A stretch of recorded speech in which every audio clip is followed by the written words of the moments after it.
Magandang araw po.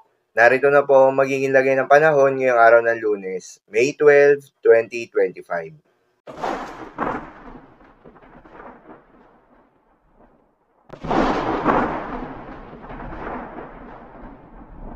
Sa kasalukuyan na tayo sa pag-asa, patuloy na umiiral itong frontal system o yung salubungan ng malamig at mainit na hangin at nakakaapekto pa rin sa may extreme northern Luzon.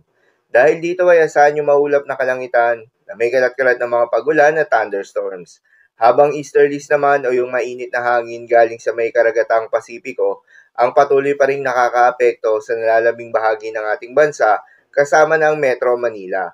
Dahil dito ay asahan naman yung generally fair weather condition sa malaking bahagi ng ating kapuluan, mainit at malinsangan na panahon sa umaga hanggang sa tanghali. Ngunit pagsapit ng hapon o gabi ay asahan yung mataas na tsansa ng mga pagulan. Magandang balita naman dahil ayon sa pag-asa ay wala tayong binabantayan na low pressure area o bagyo sa loob o malapit sa Philippine Area of Responsibility na maring makaapekto sa ating bansa. Gayunpaman, maging handa pa rin tayo dahil ayon nga sa datos ng pag-asa, posibleng isa o dalawang bagyo ang maaaring pumasok o mabuo sa loob ng Philippine Area of Responsibility ngayong buwan ng Mayo. Para naman sa magiging lagay ng panahon ngayong araw ng Lunes, dahil nga sa epekto nitong frontal system, asahan sa Batanes at Cagayan ang maulap na kalangitan na may kalat-kalat na mga pagulan at thunderstorms. Posible ang mga pagbaha o pagguho ng lupa dahil sa katamtaman hanggang sa kuminsan ay malakas na pagulan. Habang sa Metro Manila at nalalabing bahagi pa ng ating bansa, ay asahan naman yung bahagyang maulap hanggang sa maulap na kalangitan na may kalat-kalat na mga pagulan o thunderstorms na dulot naman ng easterlies. Posible rin ang mga pagbaha o pagguho ng lupa during severe thunderstorms. Madalas, nabobo ang mga thunderstorms na ito tuwing hapon o gabi na nagtatagal ng 1 hanggang 2 oras.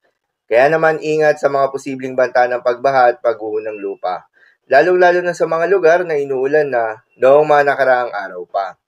Para naman sa magiging lagay ng mga dagat baybayin, ayon sa pag-asa ay wala tayong nakataas na gale warning sa anumang seaboards ng ating bansa.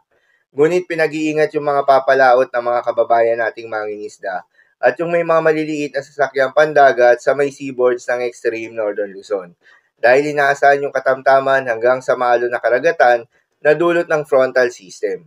At sa nalalabing seaboards ng ating bansa ay asahan yung banayad hanggang sa katamtaman ng mga pag-alon, ngunit iba yung pag-iingat pa rin, lalo na kung meron tayong offshore thunderstorms activity. Asahan yung paglakas ng hangin at kaakibat nito ay pagtaas rin ng mga pag-alon. So yun lamang po para sa lagay ng panahon ngayong araw ng Lunes. Keep safe everyone.